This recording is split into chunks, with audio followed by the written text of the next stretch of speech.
And then as for Bitcoin, Bitcoin has been pumping as well. And as we know, we got some good news from like CPI reports, retail reports, all that good stuff. And yeah, we just had a lot of good stuff coming out. And inflation isn't up as much as they thought that it would be, but it's still up 0.5% for January. But what we are seeing here for Bitcoin, we are at this area where it's starting to create more demand. This area just now turned from red to green. That goes from red, which means that it shows that there's less demand, to green, showing that there's more demand. And you can see this overbought area that we were talking about during our other videos. So notice how the overbought area, it still hasn't curved down to go to selling. When it does, it's going to be a big sell-off. But it hasn't curved down yet. So we haven't seen massive, massive selling. We've seen a little bit of selling, and then we started seeing it increasing. So I think Bitcoin might be pushing to go to the next area for resistance. We're going to actually have to look at the 4-hour chart to probably see that. But yeah, if Bitcoin is pushing for another resistance area, then Bitcoin is pushing to get back up here above 20K, 25K.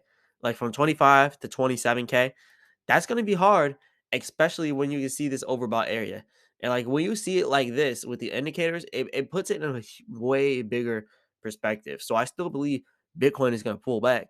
I just think that right now there's just too much going on for it. Like look at this, overbought but pulls back a little bit, continues to go up on the oscillator, overbought, but now it's peaked all the way up here.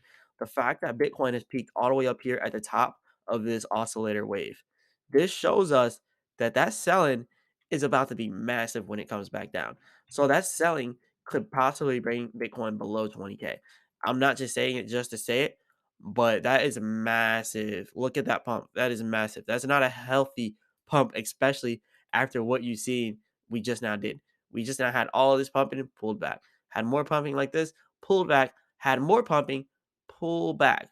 And I think when we get this pullback, we could see some more pumping because it just won't stop doing this. So I don't know. This is hard to track right now, but I do believe we are going to get a nasty pullback and possibly back down to 20K here in Bitcoin. But that's just what I think personally. I'm just looking at past performance with Bitcoin. If you come all the way back here, look at when it had a huge overbought area like that on the oscillator. It immediately pulled back here. So you can see on this area here on the 27th of July, it went up, up, and then we had that massive pullback and we lost all the gains that we just now had. You can see the same thing over here on the 12th of September and the 13th of September. We had massive pumping. You can see here on the oscillator, it was massive, but we had way more selling coming back. So we also had the same thing happen here where we had massive buying, but then massive selling came and combated that. So what could happen here inside of this case? Because we haven't had a huge sell off, we haven't had a huge pullback since we started pumping. Like we went from 23K down all the way down here. Well, really, that's more like 24K all the way down here to 21K. But I don't think that's the most of what could happen. I think it could be a harder sell off.